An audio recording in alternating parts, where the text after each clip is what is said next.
ફતેપુરા તાલુકાની નાની ઢઢેલી સીઆરસીમાં આવેલી ભીટોડી પ્રાથમિક શાળામાં શાળા પંચાયતની ચૂંટણી યોજાઈ। બાળકોમાં અત્યારથી જ નિષ્ઠાવાન, પ્રામાણિક, ઈમાનદાર, નેતાગીરીનો ગુણ વિકસે તે હેતુથી શાળા પંચાયતની ચૂંટણી યોજાઈ, જેમાં સમગ્ર ચૂંટણી પ્રક્રિયાને આવરી લેવામાં આવી। જાહેરનામું બહાર પાડવું, ફોર્મ ભરવું, ફોર્મની ચકાસણી કરવી, ફોર્મ પરત ખેંચવું, સમરસ વર્ગ બનાવવો જેવી પ્રક્રિયાઓ બાદ તારીખ 2/7/2024ને મંગળવારના રોજ 2 થી 4 કલાક દરમિયાન મતદાન પ્રક્રિયા હાથ ધરવામાં આવી, જેમાં પણ તમામ પ્રકારની વ્યવસ્થા ગોઠવવામાં આવી।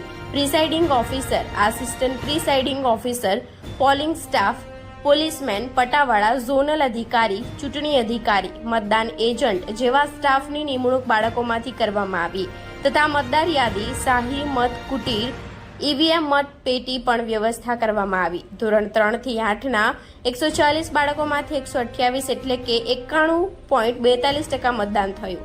ત્યારબાદ મતગણતરીની પ્રક્રિયા હાથ ધરવામાં આવી, જેમાં 5 ઉમેદવારોમાંથી સૌથી વધુ મત વિક્રમભાઈ પારગીને 58, કૌશિકભાઈ કલારાને 28 અને આશીષભાઈને 23 મતો મળ્યા।